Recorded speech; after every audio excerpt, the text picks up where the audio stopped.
Welcome to the Dynasty Dugout Show, a podcast covering all things minor league baseball. Get a front row seat to the action with everything you need to know about the future stars of Major League Baseball. And now, here's your host, Chris Clegg. Hello, and welcome back to the show. It is Monday. It's June the 9th. We're going to talk about minor league baseball, this weekend's action. Hope you guys all had an awesome weekend and a great start to your Monday. It's good to be back with you. I am excited to break down everything that happened over the weekend because there's a lot of baseball to talk about. So I am really pumped to break it all down with you. Before we do, you know the usual. The show is brought to you by Connect Roasters. Connect Roasters is Ian Happ's coffee company, and it's an incredibly smooth blend of coffee. Connect Roasters does wonders for the community. They give back, and it's great coffee. I wouldn't just make that up.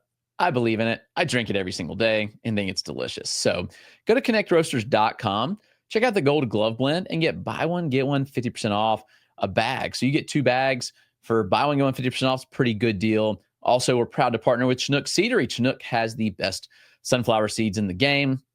Chinook has a wide variety of flavors, from sweet, spicy, salty, you name it. They got it all, and they're all delicious. You can go check out ChinookSeedery.com. Use the code DynastyDugout at checkout and get 10% off your order today.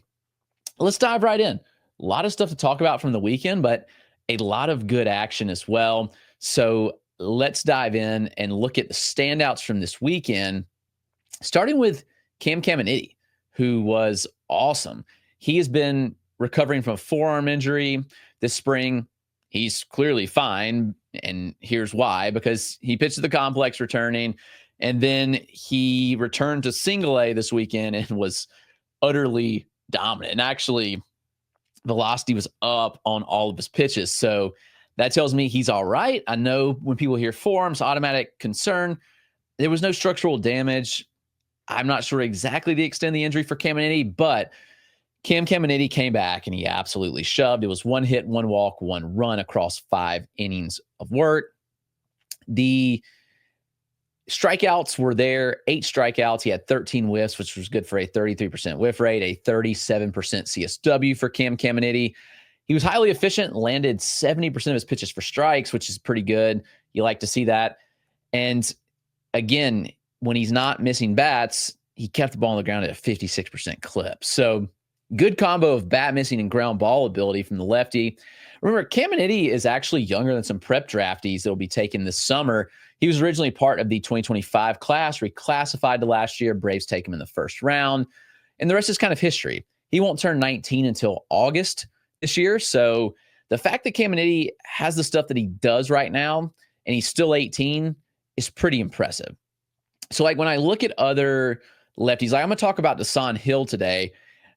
Comparing the two, like I might prefer Caminiti. Now, he has a little more velocity on his fastball, but I think I might like Caminiti a bit more.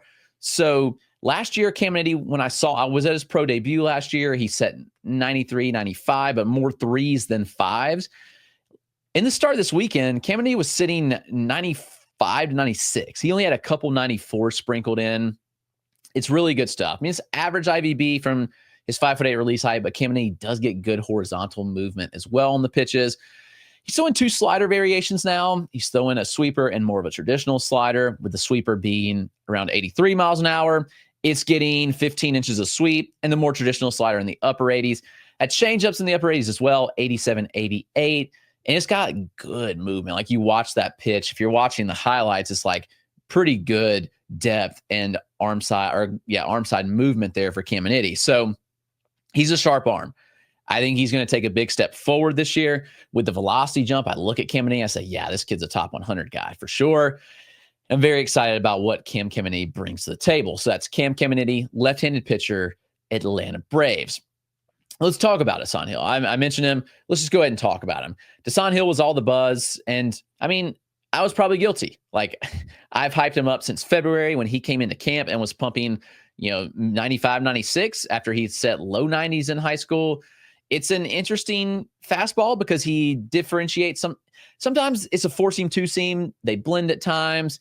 It works interesting, but 19-year-old lefty from last year's draft class, I mean, he was really good again. And he tossed 4 scoreless with 2 hits and 1 walk allowed. He had 7 strikeouts and a 46% whiff rate, 40% CSW. Dasan Hill is a really good arm. Fastball sits around 96. So he tops north of 98.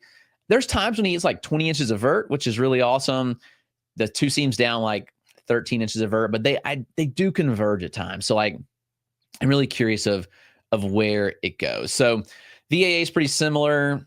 It could go either way. I could see them wanting to develop 4-seam or just a 2-seam. Not really sure. But the secondaries have been impressive. And I think Dasan Hill mixes them pretty well. When you look at what he does, there starts where he'll throw the slider the most. There starts like on this weekend when he used the changeup the most. There's times when he used the curveball more. And so it's a good sequencing, I think, to keep hitters on their toes. It's not like, hey, I'm just throwing the fastball and then slider the second most. But the slider, high spin, 10 to 12 inches of sweep, it's 79 to 84 miles an hour. So it can get up to 83, 84 at times. Changeup, really good fade to it.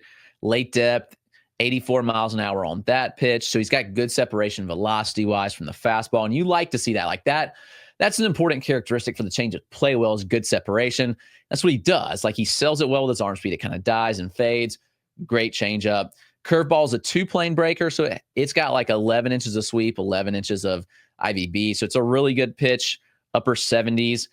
Dasan Hill still needs to prove he can pitch deeper in the starts. I think that's the thing we're waiting on the most for Dasan Hill is to say like, hey, we want to see you be able to go deeper. And from there, like, then what can we expect? Because if he does prove that he can pitch deeper in the starts, then this kid's a stud. Like we're going to be talking about him as like one of the best left-handed pitching prospects in baseball. I truly do believe that. And so Dasan Hill, the Minnesota Twins, he's right there with Caminiti. I think that you look and compare the two young lefties drafted last summer. Caminiti, I mean, it was one start, but like, honestly, the stuff looked a little better. It's going to be close. I don't know. I could go either way, I guess. Hill has maybe the better fastball. Caminiti, changeup is better. Sliders, breaking balls, probably pretty close. So interesting stuff there to kind of follow. 2 really good lefties from last year's draft. Now, if you want to see some more pictures that I wrote about all the top performers in the dynastydugout.com. You can go check that out and subscribe. Every day, I put out pretty comprehensive reports on the top players. The weekend recap was 20 players. It's about 4,000 words. So I try to put StatCast data in that you can't find anywhere else, pitch level data that's not out there in public. So I really try to help you know more about the players. And again, I'm not going to give it all away, but I do want to talk about something on the show. So go read the rest. A couple more to highlight, though. Ben Shields of the Yankees is a fun prospect. I did not write about him, but we'll talk about him here. He actually is rehabbing. He had an injury. He's come back from it, so that's good to see. So Ben Shields was kind of an underrated lefty in the Yankees organization who didn't get a lot of buzz when he really should have. I put him like near the top 10 of their farm system. Thought he's a really good arm. He's rehabbing, and he had a really good appearance on Sunday. He only tossed 2 1/3, but he did strike out 5 batters and did not issue a walk. So that was good to see from Ben Shields when you look at the production and what he brought to the table. When we go and we look at the stuff, like I do want to look at what the numbers looked like compared to previous years. They were pitching down in Jupiter, which does have StatCast. So Shields actually led with a slider, which was encouraging and fun to see. He did only miss 2 bats on it. So it's like, okay, you do want to see a little more there. But he set 81 on it, topped at 84, pretty good spin. And this sinker, he only missed 2 bats on as well. It was sitting 93, top 94.5. So I don't think the velocity is like fully back, but I also think that that's a pretty good spot for Shields to be. We'll see as he continues to rehab and progress from his injury. And ultimately, what does that look like? Shields does get good horizontal. He gets enough right, I think, to classify as a 4-seam, but Savant is classified as a sinker.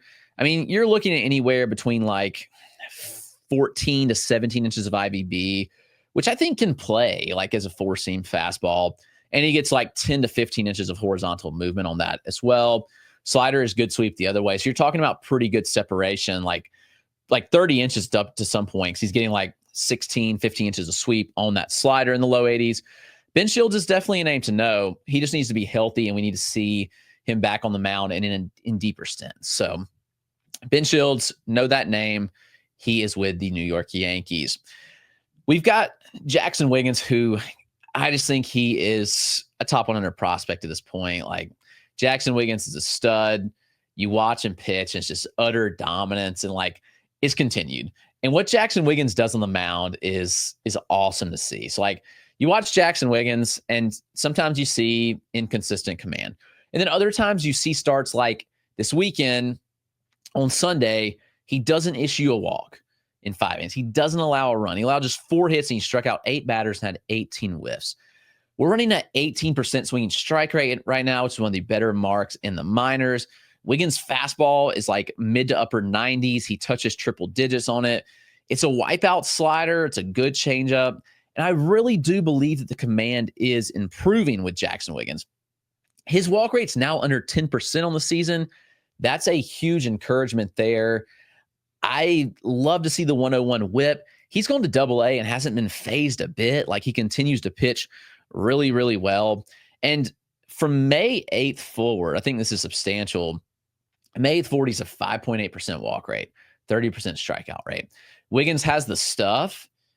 And if he's throwing strikes now, like, this is an arm that you want. This is one of the Cubs' best prospects. He's blossoming in front of our eyes. I think Jaxon Wiggins is worth buying high on. I'm not even sure if the buzz is caught up, but like, Jaxon Wiggins is a dog, and he should be talked about among the best pitching prospects in baseball, if we're being honest, because I believe in the command jumps. I really do believe that you look at this, you say, yeah, there's been a substantial jump in what Jaxon Wiggins is doing, and I want to be a part of that. He landed 73% of his pitches for strikes. He was highly efficient on Sunday, and he was coming off a 2-start week, which we don't see all that often, and pitchers aren't always that comfortable with seeing the same lineup twice in a row. He pitched on Tuesday, and then he pitched again on Sunday facing the same lineup in Chattanooga, which is a pretty good lineup, and he just flat out dominated them. So Jaxon Wiggins, I'm in on in a big way. He's moving up my board quickly. He almost made the top 100 at the end of May. I'm a Jaxon Wiggins fan, and I think he should only be moving up very, very fast. So buy high on Jaxon Wiggins of the Chicago Cubs. All right. Those are the pitchers I want to highlight. I do want to talk some hitters. Let's take a quick break, and we will get right back at it. All right. Some fun standouts over the weekend hitter-wise. We had a lot of big performances from a home run standpoint. We had some big standouts. We got to talk about Roc Riggio. He is on another planet right now. Riggio's doing some insane stuff. Now, who is this guy? He's a second baseman in the Yankees org. He's short. He's just strong. Like, he's built like in a way, he's kind of built like Zaire Hope, just that stronger, smaller build that's got just like tight wound muscles and can pop. And that's what he's done. He had 2 home run performance on Sunday, and he's just blasting baseball. Now, his season was delayed a bit. He did not return to the field until May. In 122 plate appearances this year, Riggio already has 11 home runs. Like, he had 11 home runs last year in 480 plate appearances. So Roc Riggio already is at his career high for home runs. He's slashing 280, 410, 680. The contact rates have improved. Now, that was a concern. Like, Riggio, for me, was kind of a fringe, like, top 25 prospect in the Yankee system, as the contact skills were a bit questionable, but he has shown him improvements there. It's a good approach. He doesn't chase all that often, which is encouraging. He's going to run high OBPs, as you've seen. I mean, last year was a 349 OBP to pair with a 221 average. So much higher gaps between the average and OBP than most hitters. And there's juice. Now, Riggio stole 27 bases last year. I think he's lost a step this year. He's stolen 3 bags, but he's been caught 4 times. You're not going to get the green light when you're not efficient. And Riggio's not like a big runner anyway. He's a pretty solid glove, though, at second base. If the power sticks and you have those OBP skills, like, Riggio looks like an MLB caliber bat. He doesn't hit the ball on the ground at all. It's a 70% air rate this year. He uses the whole field pretty well. It's just really good stuff, and he's been really impressive. So we can't ignore what Roc Riggio is doing right now, and he deserves to be talked about because he's absolutely mashing, and this Yankees prospect is moving up boards quickly if this will continue. Now, another 2 home run performance that needed this very bad is former and still top prospect Carson Williams. Tampa Bay Rays 21-year-old prospect is in AAA. Carson Williams is a dude, though, because he has a gold glove at that. He's going to be a gold glover at short. He's got a 70 arm over there, and he's got power and speed for days. Now, Carson Williams has gone through some lumps this year. He's gone through lumps at other points in his minor league career, but it's athleticism for days. It's tools across the board, former first rounder. So he's got pedigree. And even after blasting 2 home runs on Sunday, he's still slashing 197, 296, 394. This shows you how his season has gone so far. Williams' 9th percentile exit velocity jumped from 105 to 107.6 miles an hour this year. Hard hit rate's good. The barrel rate's good. It's good stuff. The contact rates, though, are abysmal with Carson Williams. It's a 75% contact rate. That's bad, like very, very bad. And like when you're making contact in the zone at that rate and you're making an overall contact rate 60%, not good. So good news. Williams has struck out just 4 times in the last 6 games. Still not great, but that's a major jump for Carson Williams. He's going to figure it out, guys. I really do believe so because I've seen Carson Williams a lot over the years, like dating back to right out of the draft. He's a good ball player. He's worked and made the improvements. He's still 21 years old. And he's in AAA. I believe in Carson Williams bouncing back. We'll see how it goes, but Williams is going to be all right. I'm not particularly worried about him. Wyatt Sanford's the other one. We got a Pirate shortstop who is incredible in the field. Like, this kid is silky smooth at short. When he was drafted, the reports were that there was some juice that people weren't talking enough about. Like, he had gotten some power. And honestly, his high school exit velocities on the showcase were really good. Like, they stood out. I'm like, I think this kid can get to some pop. Got to see him on the backfields this spring. And it's really easy power. Like, it's not like he's trying to hit for too much power. Like, you watch Wyatt Sanford swing the bat. It's easy. It's a simple toe tap. The barrel stays in the zone a long time. And he's ultimately just like really good weight distribution and balance, and he can create pop. Now, he hit 2 home runs this weekend. They weren't like massive exit velocities by any means, but to this point, he has 104 plate appearances on the year. He has 4 home runs already, and he was promoted last week to single A from the complex. He hit 3 home runs last week. So really good start for Wyatt Sanford. He runs well. He's stolen 16 bags. I know stolen bases aren't a great indicator of speed or anything of that nature, but I've got some clock times on Sanford that are really good. Not a super flashy skill set, but high OBP type, low chase, good approach, good contact. I really like Sanford as a hitter. He never tries to do too much. So Wyatt Sanford, like, he just looks like a dude that's really going to pop off that I'm really excited about. So sign me up. Wyatt Sanford can swing it, and he's a really good glove at that. So some big weekends from some Pirates guys. Carson DeMartini of the Phillies also homered twice. Now, I was a big Carson DeMartini stan after the draft last year because he made some changes in the swing. The Phillies completely changed his hand slot, helped him jump the contact rate substantially. DeMartini ran a contact rate of 64% at Virginia Tech last year, so really bad contact. That's almost undraftable, by the way, and the Phillies were like, we'll take a shot because we think the tools are there. DeMartini made the change. He ran a contact rate of like 81.5% last year. Okay, that'll play. Well, this year the contact rates have dropped back down. He's back at 65%, and I've seen a lot of DeMartini. I saw him in the spring. He was impressive.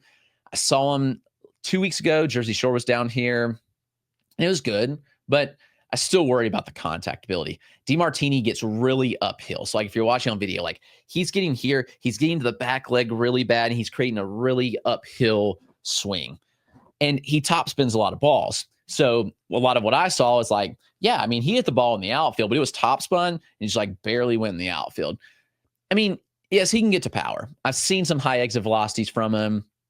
I think he's up to 8 home runs this year. I do want to pull that up to confirm. I don't have that right in front of me at the moment. Yes, he's 8 home runs, 18 stolen bases. I mean, DeMartini's clock times are average at best. So you look at 18 stolen bases, 5 caught stealings. Like, I just don't think he's going to be a huge stolen base source. Maybe I'm wrong there, but good approach. He doesn't chase all that often, but the contact's bad. Now, DeMartini did get promoted, so that's encouraging to see. He will be in Double-A this week. I'll be really following this closely to see how does the contact look in Double-A, because now you're talking about better pitching. There's some bad pitching in the South Atlantic League, and you can take advantage of that. So what will Carson DeMartini look like coming back? We shall see. All right, let's talk a couple more hitters, and we will get out of here. Freili Encarnacion. I want to talk about him because I saw him last week. This guy is impressive. I mean, he's a third baseman in the Red Sox org. He's in high A now. He can mash. Now, the first half of last week was his first week in high A, and it was a struggle. And he had a multi-strikeout game that I set on, and then he had no hits, I think, the first 3 games. He set another game I was at, but this weekend, he mashed. He had 5 hits. He had 2 doubles and a homer. This homer, he mashed the opposite field at 111.6 miles an hour. Like, wasn't even like, it was kind of just flick of the wrist, like put it out the opposite field in 111.6. Pretty stupid power. You want to talk about stupid power? He's hit a ball 120.6 miles an hour this year. His 9th percentile is up over 110 miles an hour. He's hit some homers that have been like 115s. Like, it's just stupid. Freili Encarnacion can match. Now, is it one-dimensional? Kind of my fear, but he puts a lot of balls in the air. He gets to the pool side often, and a couple of his doubles nearly left the yard as well this weekend. Hit off the green monster in Fluor Field, which is kind of like a replica of Fenway, so it's got a big green monster. Contact skills are actually respectable. He's running like an end zone contact rate like 80% and an overall contact rate north of 70%. So, I mean, that's pretty respectable contact for a player with this kind of bat speed and this kind of power. That's Freili. I've heard Freili as well. It's Freili Encarnacion. Yeah, he can swing it. He is a potential dog. So, yeah, when you hit a ball 120.6 at 20 years old, I mean, there's something there, and it's consistent big-time pop. So, like, plenty of 110-plusers there in the profile. He's good. So, that's Freili Encarnacion of the Boston Red Sox. Well, I think it's going to do it. Go check out the written report. You can see many more names than I talked about here. But that's the minor league weekend recap. Thanks for tuning in. Subscribe to the YouTube. I appreciate it. Subscribe on your favorite podcast platform as well. It does wonders for me. Thank you so much. Love and appreciate you all, and have a great day.